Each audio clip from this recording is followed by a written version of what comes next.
Profundamente bajo las ruinas de Alejandría, un escaneo de inteligencia artificial atravesó capas de historia olvidada, y lo que apareció en el monitor hizo que el color desapareciera del rostro de cada científico. La tumba perdida de Alejandro Magno, que una vez se pensó que era una leyenda, era real, pero algo dentro de ella desafiaba toda explicación. Las lecturas mostraban movimiento donde no debería haber ninguno, y mientras el equipo miraba en silencio, un pensamiento escalofriante llenó el aire. No estaba vacía. El último deseo del conquistador. En los últimos días de su vida, Alejandro Magno yacía dentro del magnífico palacio de Nabucodonosor II en Babilonia. El aire era denso y silencioso. Afuera, sus soldados estaban formados en largas filas, esperando noticias de su líder. Durante más de una década, lo habían seguido a través de desiertos, ríos y montañas. Lo habían visto derrotar reyes, construir ciudades y coronarse a sí mismo como un dios. Ahora, el hombre que nunca había perdido una batalla, no podía ganar su última lucha, la contra la muerte. El ascenso de Alejandro había sido como un relámpago. Nacido en el año 356 a.C. en Peia, Macedonia, estaba destinado a la grandeza. Su padre, el rey Filipo II, era un maestro estratega que soñaba con conquistar el imperio persa. Su madre, la reina Olimpia, le decía desde la infancia que no era un niño común, que descendía de Aquiles y de los mismos dioses. A la edad de 13 años, fue enseñado por Aristóteles, el filósofo más grande de su tiempo. Bajo su guía, Alejandro aprendió sobre ciencia, geografía y filosofía, pero también desarrolló una profunda curiosidad por el mundo y sus secretos. Cuando su padre fue asesinado, Alejandro, de 20 años, heredó un reino poderoso pero inquieto. En lugar de ser aplastado por el peso de la corona, la usó como combustible. En pocos años había unificado Grecia, cruzado a Asia y comenzado a atacar al poderoso imperio persa. Una por una, sus ciudades cayeron ante su ejército. En Gránico, Isos y Gaugamela demostró al mundo que no era solo un guerrero, era una leyenda viviente. Pero las conquistas de Alejandro no se trataban solo de poder. En el fondo, quería convertirse en más que humano. En Egipto, visitó el oasis de Sigua, donde los sacerdotes del dios Amón lo saludaron como el hijo de Zeus Amón. Ese momento lo cambió para siempre. Ya no se veía a sí mismo como el hijo de Filipo, sino como el hijo de un dios destinado a la inmortalidad. Entonces, cuando habló de su entierro, hizo una petición extraña y sagrada. Quería descansar como el hijo de Zeus Amón, no junto a su padre mortal en Macedonia. Después de una noche de fiebre y dolor en Babilonia, Alejandro susurró sus últimas palabras a sus generales. Les pidió que lo encontraran en el más allá como hombres buenos y valientes. En cuestión de horas, el conquistador del mundo había desaparecido. Su muerte conmocionó cada rincón de su imperio, pero el verdadero misterio comenzó después, cuando sus generales empezaron a pelear por su cuerpo. Su ataúd dorado, que se decía estaba lleno de miel para preservar sus restos, fue preparado para el transporte al oasis de Sigua en Egipto. Pero antes de que llegara a su destino, ocurrió algo inesperado. El cortejo fúnebre fue interceptado en Siria por su general, Ptolomeo I Sóter. Con tranquila determinación, Ptolomeo tomó el control del cuerpo y cambió su rumbo para siempre. En lugar de Sigua, el ataúd fue llevado en secreto a Egipto, comenzando un nuevo capítulo de misterio y traición. Lo que Ptolomeo hizo a continuación daría forma a siglos de leyenda. El viaje de la tumba apenas había comenzado, y pronto cruzaría imperios, desaparecería bajo ciudades y dejaría atrás el mayor enigma arqueológico de todos los tiempos, la tumba que se movió a través de imperios. Happy Papacosta está buscando la tumba perdida de Alejandro Magno.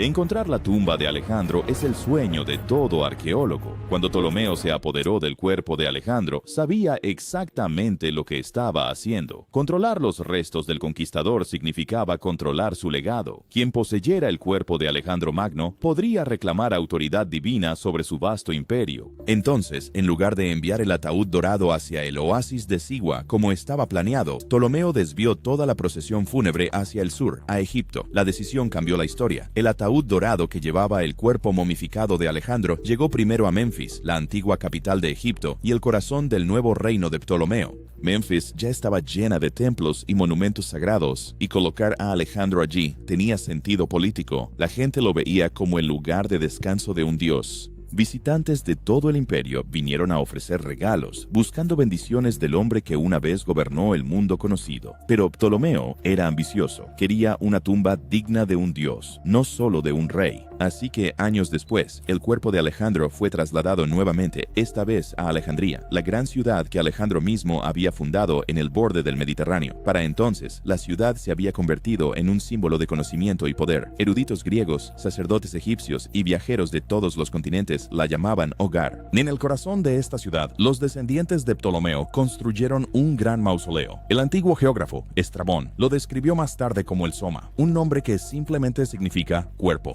Se decía que era un lugar de deslumbrante belleza, con columnas talladas en mármol, paredes cubiertas de oro y joyas, y antorchas que ardían día y noche alrededor del ataúd del conquistador. La tumba se convirtió en un centro sagrado para el nuevo culto de Alejandro. Los Ptolomeos, que gobernaron Egipto durante generaciones, lo usaron como un símbolo de legitimidad divina. Afirmaban gobernar como herederos del espíritu de Alejandro. Durante siglos, líderes extranjeros vinieron a rendir homenaje. Se dice que Julio César visitó la tumba, contemplando el cuerpo de Alejandro con asombro. Más tarde, cuando Cleopatra gobernó Egipto, ella también se veía a sí misma como la descendiente de este guerrero divino. La tumba de Alejandro se erguía como un recordatorio de que el poder era eterno, o al menos eso creían todos. Luego, con el paso del tiempo, la historia comenzó a volverse en su contra. Terremotos sacudieron el suelo bajo Alejandría, incendios destruyeron templos y bibliotecas. La línea costera de la ciudad cambió a medida que el mar se tragaba barrios enteros. Para cuando el Imperio Romano declinó, incluso la ubicación de la tumba de Alejandro se había vuelto incierta. La gente hablaba de ella en susurros, discutiendo si estaba enterrada bajo la ciudad, perdida bajo las olas o destruida por invasores. Los historiadores modernos estiman que más de 140 expediciones oficiales han buscado la tumba en y alrededor de Alejandría. Arqueólogos de Francia, Grecia y Egipto han pasado vidas enteras excavando bajo la ciudad moderna, donde capas de calles, casas y ruinas se superponen, pero nadie ha encontrado una prueba definitiva del Soma. Durante 2000 años, la tumba de Alejandro permaneció oculta bajo la arena y el mar. Luego, una arqueóloga griega decidida decidió que ella sería quien la encontraría, y sus descubrimientos sacudirían al mundo. La mujer que se atrevió a excavar. A más de 20 pies bajo la superficie, su equipo encuentra mármol griego reluciente en el suelo fangoso. Vi el rostro de Alejandro Magno. Fue un momento increíble. La mayoría de los arqueólogos habían perdido la esperanza de encontrar la tumba. La ciudad había sido reconstruida innumerables veces, sus capas antiguas enterradas bajo siglos de piedra y concreto. Pero una mujer se negó a rendirse ante la duda. Su nombre era Calliope Limnos Papacosta, y para ella encontrar la tumba de Alejandro no era solo una misión académica, era una vocación. Papacosta, una arqueóloga griega con una determinación tranquila pero feroz, había pasado más de 20 años excavando bajo Alejandría. Era la fundadora y directora del Instituto Helénico para la Investigación de la Civilización Alejandrina, y su equipo trabajaba en uno de los sitios arqueológicos más difíciles del mundo, los Jardines Salalat, cerca del centro de la ciudad.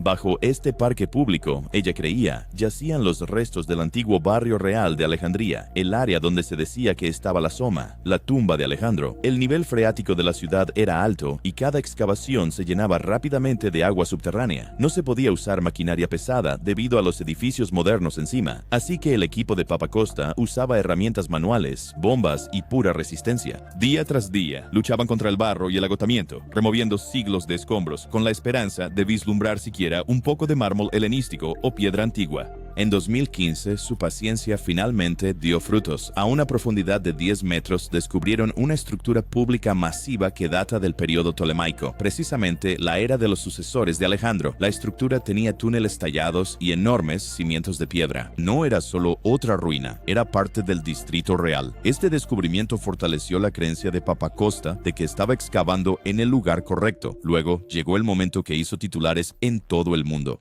Una mañana, mientras el equipo limpiaba cuidadosamente la arena y los escombros, algo blanco brilló bajo la luz. Lentamente, comenzó a emerger una estatua de mármol. Cuando finalmente se quitó la tierra, vieron la cabeza inclinada y los rasgos juveniles familiares. Era inconfundiblemente el rostro de Alejandro Magno. Papacosta se quedó en silencio frente a la estatua. Más tarde, ella describió la experiencia. La estatua se me reveló, ofreciéndome su mano. Recé a Dios para ver cómo giraba la mano y saber si llevaba una lanza. Eso probaría que era Alejandro, el gran portador de la lanza. La estatua fue esculpida en el mismo estilo utilizado por Lisipo, el escultor personal de Alejandro, famoso por capturar la expresión divina del gobernante y su mirada hacia abajo, un gesto que se dice imitaba cómo Alejandro una vez miró hacia Zeus mientras decía, pertenezco a la tierra. Bristri, Dersnsdir, tú cuidas de Olimpo. La estatua fue cuidadosamente levantada y luego colocada en el Museo Nacional de Alejandría, donde se encuentra hoy, un testigo silencioso de la fe inquebrantable de una mujer en la historia. Pero para Papacosta, la estatua no fue el final, fue un mensaje, una señal de que estaba de pie en suelo sagrado, quizás a solo metros de la tumba misma. Animada por su descubrimiento, Papacosta buscó ayuda de nueva tecnología para ver lo que el ojo humano no podía. Pronto, el suelo bajo Alejandría revelaría secretos aún más profundos y el mundo observaría con incredulidad el descubrimiento que asombró al mundo. Para profundizar su búsqueda, Papacosta se asoció con la Sociedad Nacional Geográfica, que proporcionó a su equipo tecnología avanzada para escanear debajo de la superficie sin destruirla. Utilizaron tomografía de resistividad eléctrica, un sistema que envía corrientes eléctricas al suelo para detectar cámaras, paredes y objetos enterrados. Era como hacerle una radiografía a la Tierra. Las exploraciones revelaron algo asombroso, múltiples anomalías profundamente bajo el sitio. Las formas y densidades de estas estructuras subterráneas no eran como las de cimientos ordinarios. Algunos parecían ser largos corredores, otros como cámaras o bóvedas. Para Papacosta estaba claro que se encontraba sobre los antiguos aposentos reales de Alejandría, donde, según registros antiguos, Alejandro mismo fue enterrado. La emoción se extendió por la comunidad arqueológica. Los historiadores revisaron antiguos escritos de Estrabón y Plutarco, quienes describieron la ubicación de la tumba de Alejandro en el corazón de Alejandría. Estos relatos mencionaban un brillante ataúd dorado, un mausoleo de mármol y peregrinos que venían a rendir homenaje durante siglos. El sitio de Papacosta coincidía con las descripciones con una precisión asombrosa. En las siguientes temporadas de excavación, su equipo desenterró partes de las enormes cimentaciones ptolemaicas, construidas con bloques de piedra caliza tan grandes que solo podrían haber pertenecido a una arquitectura monumental. El suelo reveló fragmentos de cerámica antigua, fragmentos de bronce y piezas de piedra decorada, todos del período helenístico. Era la evidencia más contundente jamás encontrada de que este era el distrito real perdido de la ciudad. Luego vino otro hallazgo notable, un fragmento de un pie de estatua tallado en el mismo estilo que el arte griego clásico de la era de Alejandro. El descubrimiento añadió más peso a la creencia de que este no era un espacio público ordinario. Algunos expertos especularon que la estatua podría haber estado cerca de la entrada de la tumba real. Papacosta se mantuvo cautelosa pero esperanzada. Cada piedra que desenterramos es una nueva pista, dijo a los reporteros. Esto no es solo una excavación, es una conversación con la historia. Trabajó con paciencia, guiada tanto por datos como por intuición. Sin embargo, no todos estaban de acuerdo con su teoría. Algunos académicos creían que la tumba de Alejandro no podía estar en Alejandría en absoluto. En su lugar, señalaban a Anfípolis, un sitio en el norte de Grecia donde se había descubierto una tumba misteriosa y masiva en 2012. Este descubrimiento había asombrado al mundo por su tamaño y belleza, y compartía muchas conexiones con la era de Alejandro. Mientras Papacosta excavaba bajo los jardines modernos de Alejandría, otro grupo de arqueólogos en Grecia abrió las puertas de una tumba colosal, custodiada por esfinges. Lo que encontraron dentro reescribiría todo lo que los historiadores pensaban que sabían sobre el lugar de descanso final de Alejandro. El enigma de la tumba de Casta fue en 2012 cuando aparecieron los primeros indicios, un extraño montículo circular oculto bajo capas de tierra y vegetación. A primera vista parecía una simple colina, pero a medida que el equipo excavaba más, se dieron cuenta de que no era un sitio ordinario. Lo que habían descubierto era un complejo funerario masivo, uno como nunca se había encontrado en Grecia. Dirigido por la arqueóloga Caterina Peristeri, el equipo pronto reveló un muro monumental hecho de mármol blanco de la isla de Tasos. El muro se extendía casi 500 metros de circunferencia, formando un círculo perfecto alrededor del montículo. Su tamaño sugería que quien estuviera enterrado dentro no era una figura común. Esta tumba fue construida para la realeza, quizás incluso para la divinidad. Cuando finalmente se descubrió la entrada, dejó al mundo asombrado. Dos magníficas esfinges estaban de guardia guardia, con las alas extendidas como si protegieran a quien descansara más allá. Sus ojos, ahora desgastados por el tiempo, una vez miraron ferozmente hacia el horizonte. Más allá de ellas, se encontraba un camino que conducía al misterioso interior de la tumba. Dentro del pasaje, el equipo encontró dos cariátides bellamente talladas, estatuas femeninas que parecían casi vivas, cada una levantando un brazo, como si intentara ahuyentar a los intrusos. Sus expresiones eran calmadas, pero poderosas, como si defendieran silenciosamente un secreto sagrado.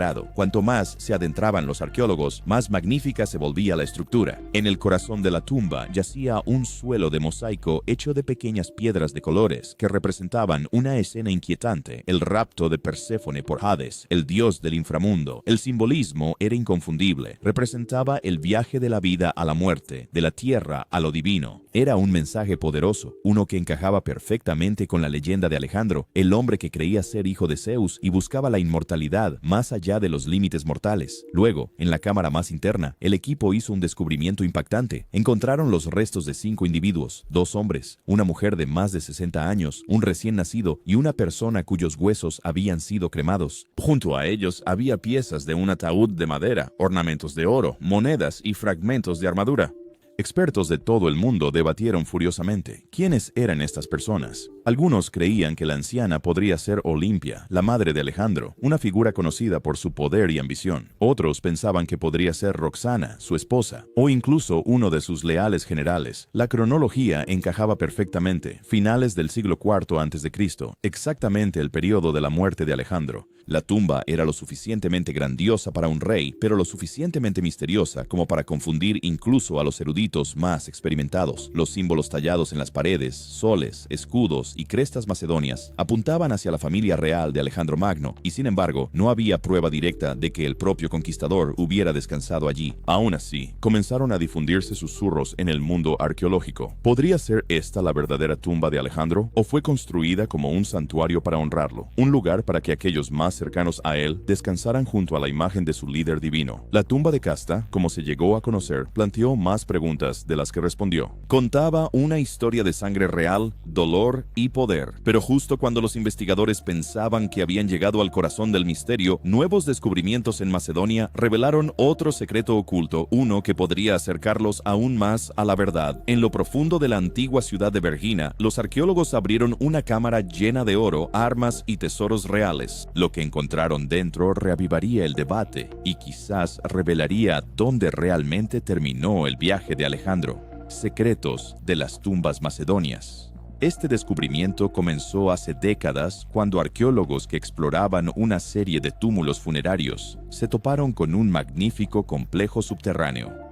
Mientras retiraban cuidadosamente la tierra, entraron en una tumba que parecía congelada en el tiempo. Dentro había tesoros tan impresionantes que incluso los investigadores más experimentados apenas podían hablar. Había coronas de oro con forma de hojas de roble y mirto, armaduras finamente elaboradas, recipientes de plata y armas ceremoniales. En la cámara principal se encontraba un sarcófago de mármol que contenía un cofre de oro, y dentro de ese cofre yacían restos cremados. Los huesos estaban envueltos en tela púrpura, el color de la realeza. Cerca de ellos descansaba un cetro de oro, un par de grebas ornamentadas y un escudo marcado con el sol de 16 rayos, el símbolo de la dinastía macedonia. La mayoría de los historiadores coincidieron en que esta era la tumba del rey Filipo II, el padre de Alejandro Magno. El descubrimiento fue monumental, confirmando gran parte de lo que los registros antiguos habían descrito sobre las costumbres funerarias reales de Macedonia. Pero no muy lejos de la tumba de Filipo se encontraba otra cámara, más pequeña, más simple, pero extrañamente poderosa. Contenía otro cofre de oro, este con los restos de una mujer. Algunos creían que era Cleopatra Eurídice, la última esposa de Filipo. Otros pensaban que podría haber sido una noble de la corte de Alejandro. Las paredes de ambas tumbas estaban decoradas con pinturas vívidas, escenas de caza, historias mitológicas y símbolos celestiales. Entre ellos había una impresionante caza de leones que se creía representaba la valentía tanto de Filipo como de Alejandro. La atención a la imaginería divina era imposible de ignorar. Rosetas, soles, estrellas y escudos llenaban las tumbas, como si los constructores quisieran recordar a cualquiera que entrara que no eran mortales comunes, sino personas tocadas por los dioses. Sin embargo, a medida que los investigadores estudiaban las tumbas, comenzaron a notar detalles extraños. Algunas características arquitectónicas se asemejaban a las utilizadas en santuarios, en lugar de cámaras funerarias. Ofrendas de vino y aceite se habían hecho aquí mucho después de los entierros originales. Era como si estas tumbas se hubieran convertido en sitios sagrados de peregrinación, lugares donde los seguidores venían a honrar no solo a Filipo, sino quizás también al propio Alejandro. Esto llevó a una nueva teoría audaz. ¿Y si la verdadera tumba de Alejandro nunca estuvo destinada a estar en un solo lugar? Quizás había múltiples sitios, uno para su cuerpo,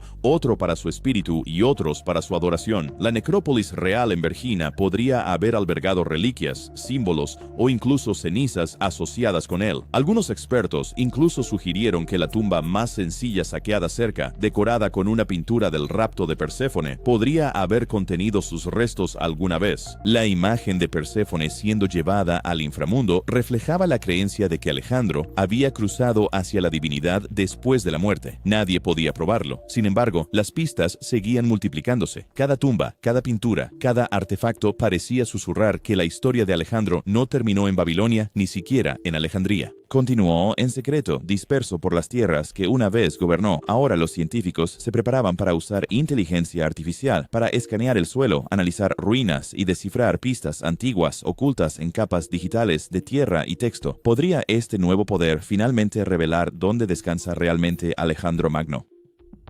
Cómo la inteligencia artificial ha revelado secretos ocultos. A medida que la búsqueda de la tumba de Alejandro entró en el siglo XXI, un nuevo tipo de explorador se unió a la búsqueda, no uno que empuñara una pala, sino uno impulsado por datos y algoritmos. La inteligencia artificial, que alguna vez fue un concepto de ciencia ficción, se había convertido en la herramienta más nueva y poderosa de la arqueología. Lo que los ojos humanos habían pasado por alto durante siglos, la inteligencia artificial ahora podía descubrirlo con una precisión que ninguna mente humana podía igualar. En Alejandría, Calliope Papacosta y su equipo comenzaron a colaborar con científicos especializados en arqueología digital. Utilizaron radar de penetración terrestre y tomografía de resistividad eléctrica, una tecnología que mapea lo que hay bajo la tierra leyendo señales eléctricas. Pero esta vez, los datos recogidos de los sensores se introdujeron en modelos de inteligencia artificial entrenados para reconocer formas y densidades de estructuras antiguas. Estos sistemas podían detectar cámaras ocultas, muros enterrados e incluso túneles que se mezclaban con la roca natural. Pronto, las máquinas comenzaron a resaltar áreas bajo los jardines de Sulalot que no parecían nada naturales. Los algoritmos identificaron vacíos rectangulares inusuales en lo profundo del subsuelo, formaciones que podrían haber sido cámaras o corredores. Para el ojo humano solo era tierra y piedra, pero para la inteligencia artificial era un patrón, uno que reflejaba el estilo arquitectónico de las tumbas helenísticas. Al mismo tiempo, en laboratorios de toda Europa, otro grupo de científicos utilizaba análisis impulsados por inteligencia artificial para estudiar textos antiguos. Miles de escritos de historiadores como Estrabón, Diodoro y Plutarco fueron escaneados y procesados utilizando algoritmos de lenguaje natural. Estos programas buscaron patrones sutiles, menciones de puntos de referencia, distancias y direcciones que los estudiosos anteriores podrían haber pasado por alto. Los resultados revelaron nuevas interpretaciones de rutas antiguas y diseños de ciudades, algunos de los cuales apuntaban directamente hacia el área donde Papacosta estaba excavando. La inteligencia artificial también comenzó a asistir en la arqueología satelital. Al estudiar imágenes desde órbita, los sistemas podían detectar rastros tenues de geometría hecha por el hombre, antiguos lechos de ríos, muros sumergidos y contornos tenues de edificios perdidos bajo la expansión moderna de Alejandría. En un caso sorprendente, la inteligencia artificial reconstruyó un modelo digital de la costa de la antigua ciudad, mostrando cuánto terreno se había hundido en el mar a lo largo de siglos de terremotos e inundaciones. Lo que hoy parece ser solo océano en el mapa, podría, de hecho, ser donde una vez estuvo el mausoleo de Alejandro. La inteligencia artificial no solo estaba revelando los secretos ocultos del suelo, sino que también estaba dando a los arqueólogos la capacidad de recrear mundos antiguos, con reconstrucciones digitales en 3 dimensiones. Los científicos ahora podían simular cómo podría haber sido la tumba de Alejandro, sus cámaras llenas de luz, sus paredes grabadas con oro, su estatua del conquistador mirando hacia abajo mientras los adoradores se acercaban. Y sin embargo, a pesar de todo su brillo, la inteligencia artificial solo podía guiar el camino. La revelación final, la tumba física en sí, aún esperaba ser descubierta por manos humanas. Los algoritmos habían reducido la búsqueda a coordenadas específicas bajo Alejandría, pero el último paso dependería del valor, la paciencia y la fe, las mismas cualidades que habían impulsado a Papacosta y a generaciones de buscadores antes que ella. Y quizás pronto las pantallas parpadearán con una señal final, un contorno tenue brillando bajo la tierra, y el mundo presenciará lo que nadie ha visto en miles de años, la tumba de Alejandro Magno abriéndose al fin. ¿Qué piensas? ¿Estamos finalmente al borde de descubrir la tumba perdida de Alejandro Magno, o este misterio permanecerá enterrado para siempre? Comparte tus pensamientos en los comentarios a continuación.